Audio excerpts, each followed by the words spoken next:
Assalamualaikum warahmatullahi wabarakatuh. Selamat pagi. Pada kesempatan kali ini, Bapak akan menyampaikan rangkuman materi IPA. Silahkan disimak pada video berikut ini. Rangkuman materi IPA kelas 8 semester 1. Materi video book. Bab 1, gerak benda dan makhluk hidup di lingkungan sekitar. Bab 2, usaha dan pesawat sederhana dalam kehidupan sehari-hari. Bab 3, struktur dan fungsi tumbuhan. Bab 4, sistem pencernaan manusia. Bab 5, zat aditif dan zat adiktif. Bab 6, sistem peredaran darah manusia.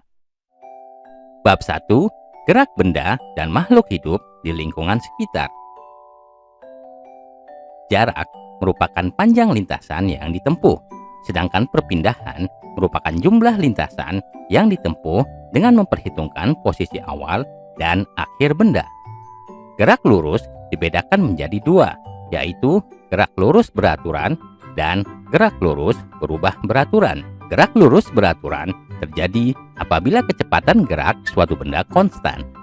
Gerak lurus berubah beraturan terjadi apabila suatu benda bergerak dengan percepatan yang konstan. Gaya adalah tarikan atau dorongan. Gaya dapat mengubah bentuk, arah, dan kecepatan benda. Gaya dapat dibedakan menjadi gaya sentuh dan gaya tak sentuh. Gaya sentuh contohnya adalah gaya otot dan gaya gesek. Gaya otot adalah gaya yang ditimbulkan oleh koordinasi otot dengan rangka tubuh. Gaya gesek adalah gaya yang diakibatkan oleh adanya dua buah benda yang saling bergesekan.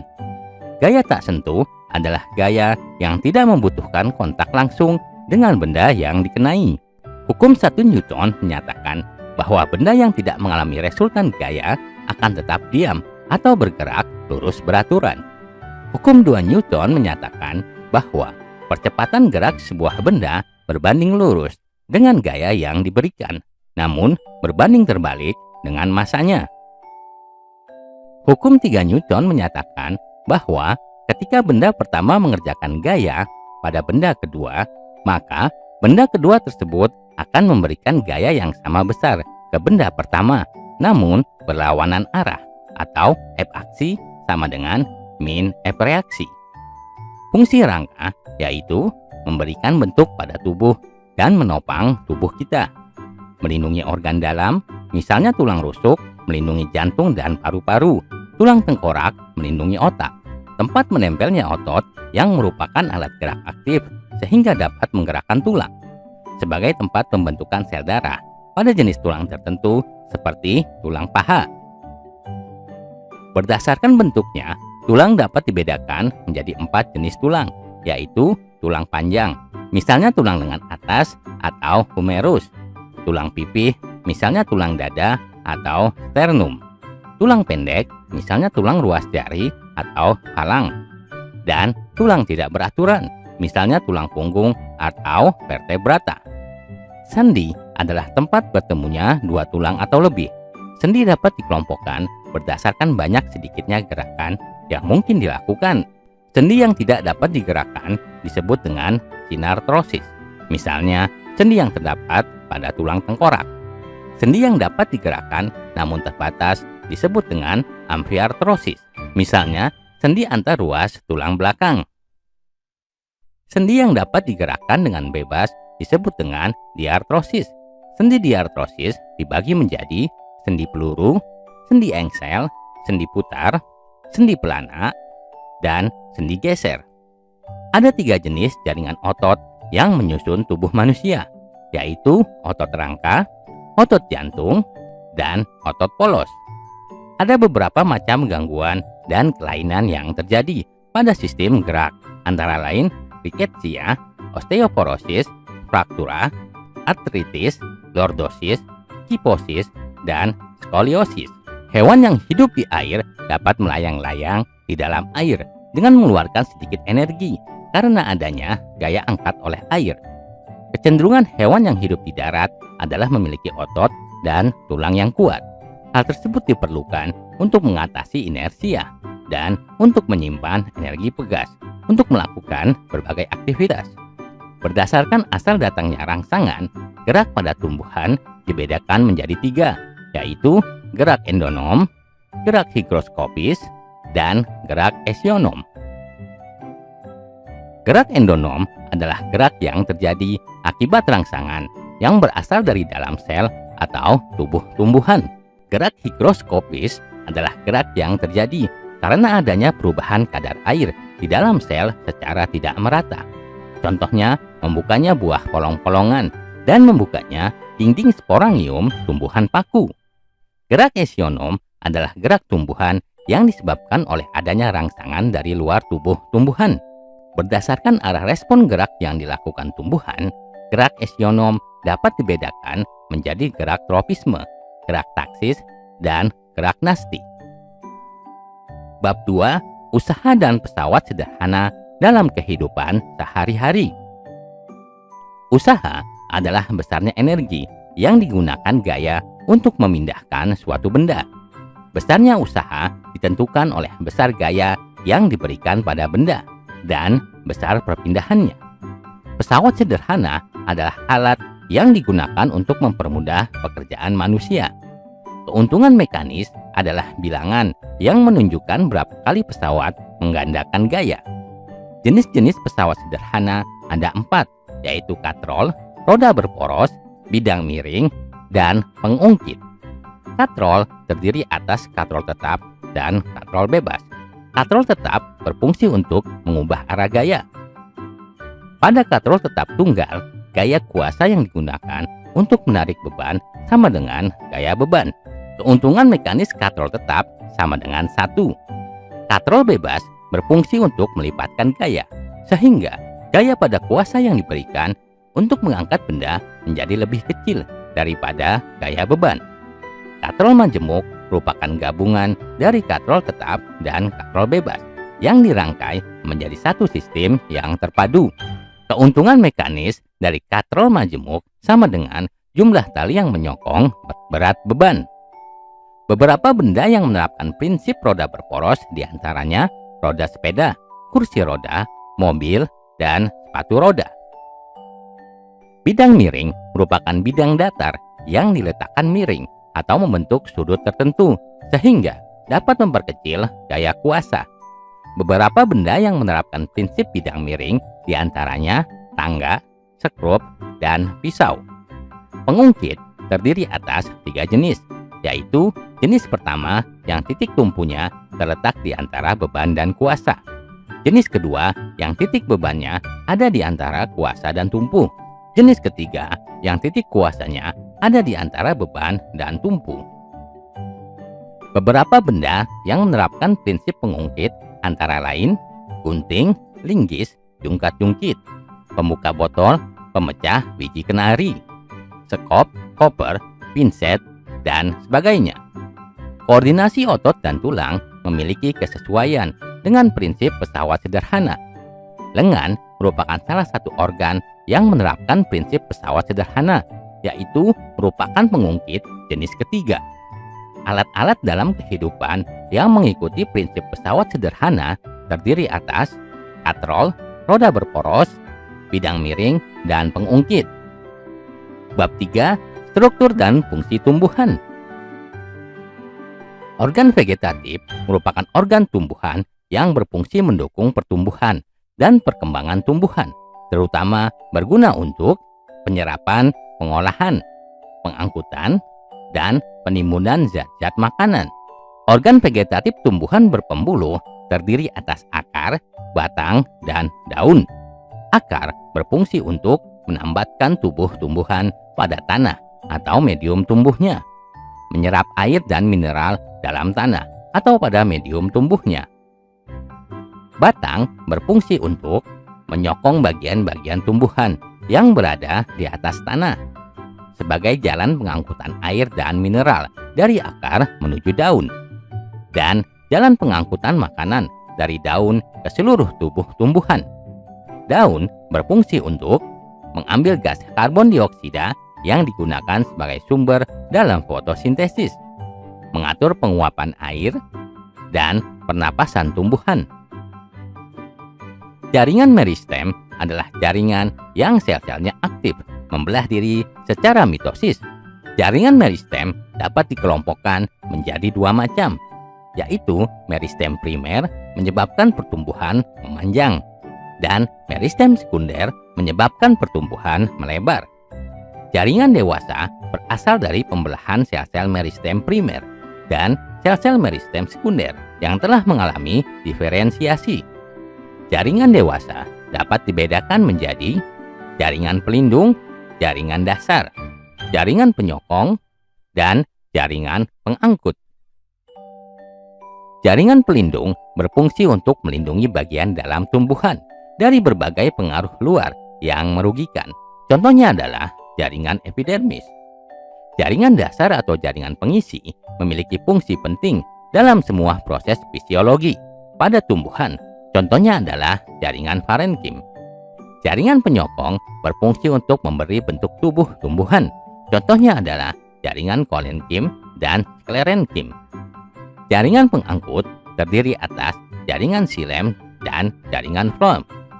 Xilem berfungsi untuk mengangkut air dan zat-zat terlarut di dalamnya dari akar menuju daun. Phloem berfungsi untuk mengangkut makanan hasil fotosintesis dari daun ke seluruh tubuh tumbuhan. Fotosintesis terjadi pada jaringan palisade dan jaringan bunga karang yang banyak ditemukan di daun. Struktur organ dan jaringan tumbuhan tersebut menginspirasi manusia untuk mengembangkan berbagai teknologi seperti panel surya, sensor cahaya, lapisan pelindung dan pengkilap mobil, dan alat pemurnian air. Bab 4. Sistem pencernaan manusia. Makanan memiliki peran yang penting bagi kehidupan manusia sebagai sumber energi dan bahan penyusun tubuh manusia. Kebutuhan energi manusia dinyatakan dalam satuan kalori. 1 kalori itu menunjukkan jumlah kalor yang diperlukan untuk menaikkan 1 gram air sebesar 1 derajat Celcius. Karbohidrat adalah sumber energi utama pada tubuh yang sumbernya dapat berasal dari nasi, roti, sagu, atau kentang. Lemak merupakan salah satu komponen yang penting bagi tubuh karena dapat melarutkan beberapa macam vitamin dan merupakan cadangan energi yang paling besar. Protein berperan sebagai penghasil energi, pembangun massa tubuh, dan pembentuk enzim, antibodi, serta hormon. Vitamin merupakan bahan yang wajib ada dalam bahan makanan walaupun dalam jumlah yang sedikit, karena vitamin berperan untuk mengatur fungsi tubuh dan mencegah beberapa macam penyakit. Makanan diproses dalam tubuh melalui 4 tahap, yaitu ingesti atau pemasukan makanan, digesti atau pencernaan, absorpsi atau penyerapan, dan defekasi atau pengeluaran. Organ pencernaan manusia terdiri atas saluran pencernaan dan organ pencernaan tambahan. Saluran pencernaan adalah organ-organ yang dilewati oleh bahan makanan. Saluran pencernaan terdiri atas mulut, kerongkongan, lambung, usus halus, usus besar, rektum, dan anus. Organ pencernaan tambahan berupa organ-organ penghasil enzim, yaitu hati, empedu, dan pankreas. Pencernaan makanan terbagi atas 2 macam, yaitu pencernaan mekanis dan pencernaan kimiawi. Pencernaan mekanis terjadi ketika makanan dikunyah, dicampur, dan diremas. Pencernaan kimiawi terjadi reaksi kimia yang menguraikan molekul besar makanan menjadi molekul yang lebih kecil. Pencernaan mekanis dalam mulut dibantu oleh gigi dan lidah. Gigi terdiri atas beberapa jenis, yaitu gigi seri, berfungsi untuk memotong makanan. Gigi taring berfungsi untuk mencabik-cabik makanan. Gigi geraham yang berfungsi untuk mengunyah makanan. Otot kerongkongan dapat berkontraksi sehingga menimbulkan gerakan meremas yang mendorong bolus ke dalam lambung yang disebut gerakan peristaltik. Di dalam lambung terjadi pencernaan mekanis dan kimiawi. Secara mekanis, otot lambung berkontraksi mengaduk-aduk bolus.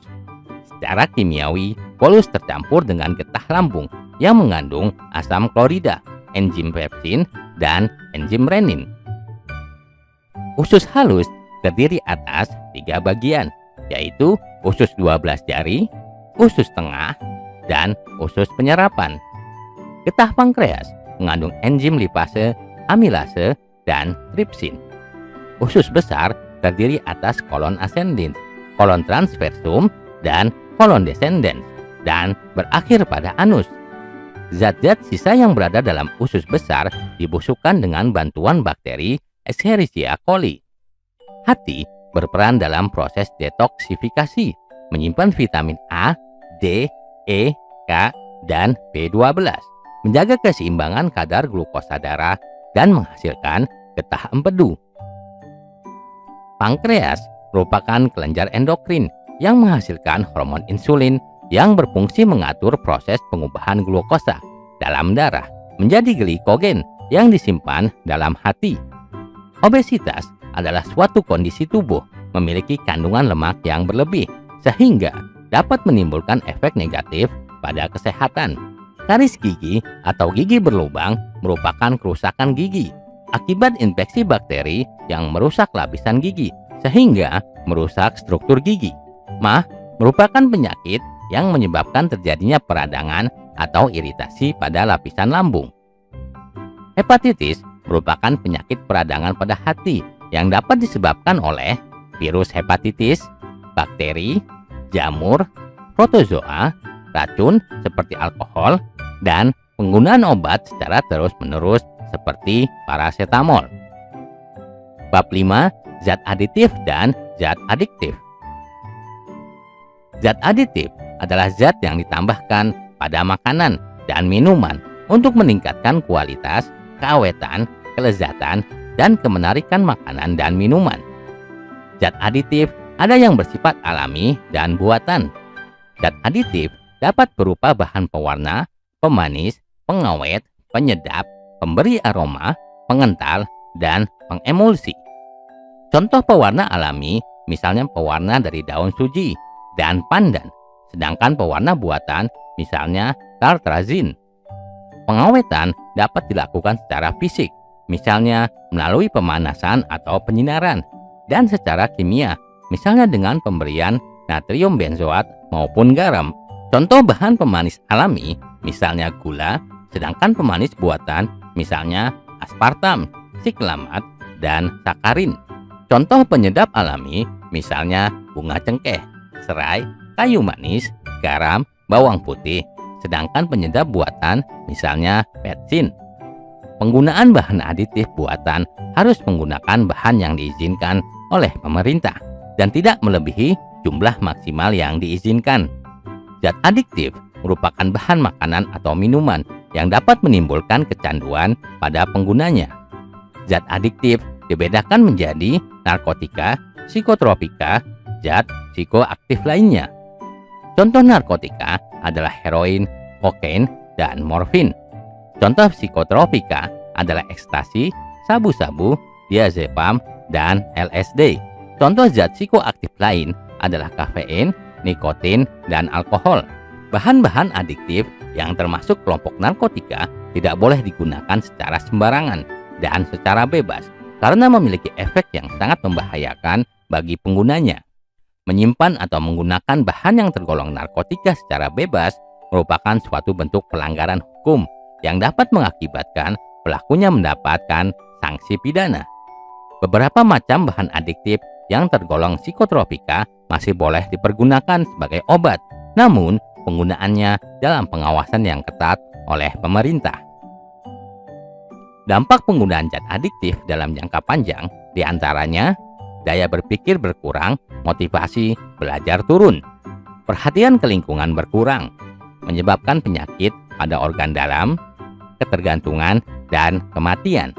Upaya pencegahan diri dari bahaya narkoba diantaranya yaitu mengenal dan menilai diri sendiri, meningkatkan harga diri, meningkatkan rasa percaya diri, terampil mengatasi masalah dan keputusan, memilih pergaulan yang baik, dan terampil menolak tawaran narkoba. Bab 6. Sistem peredaran darah manusia. Darah merupakan jaringan pengikat yang berwujud cair dan tersusun atas dua komponen utama, yaitu plasma dan elemen seluler, sel darah merah, sel darah putih, dan keping darah. Plasma darah tersusun atas 91,5% air dan 8,5% zat-zat terlarut. Zat-zat terlarut tersebut tersusun atas protein dan zat-zat lain. Hemoglobin dalam eritrosit berfungsi untuk mengangkut oksigen dari paru-paru ke sel-sel seluruh tubuh dalam bentuk oksihemoglobin dan mengangkut karbon dioksida dari sel-sel tubuh ke paru-paru dalam bentuk karbaminohemoglobin. Sel darah putih berfungsi untuk melawan kuman atau bibit penyakit yang masuk ke dalam tubuh, baik melalui fagositosis maupun dengan membentuk antibodi. Keping darah berfungsi untuk proses pembekuan darah saat terjadinya luka. Darah dapat dikelompokkan berdasarkan sistem ABO, sistem Rhesus, dan sistem MN. Sistem ABO dan RH merupakan sistem penggolongan darah yang sering digunakan. Jantung berfungsi untuk memompa darah. Jantung terdiri atas 4 ruangan, yaitu serambi kiri dan serambi kanan, serta bilik kiri dan bilik kanan. Pembuluh darah dapat dibedakan menjadi 3, yaitu pembuluh nadi, pembuluh balik, dan kapiler. Peredaran darah kecil dimulai dari jantung menuju ke paru-paru, kemudian kembali lagi ke jantung. Peredaran darah besar dimulai dari jantung menuju ke seluruh tubuh, kemudian kembali lagi ke jantung. Faktor yang mempengaruhi frekuensi denyut jantung diantaranya adalah kegiatan atau aktivitas tubuh, jenis kelamin, suhu tubuh, umur, dan komposisi ion. Gangguan pada sistem peredaran darah antara lain jantung koroner, stroke, varises, anemia, hipotensi, dan hipertensi.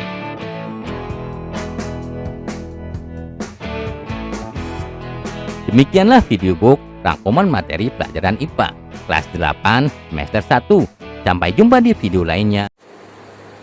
Demikian untuk pertemuan video kali ini. Bapak akhiri. Wassalamualaikum warahmatullahi wabarakatuh. Selamat pagi.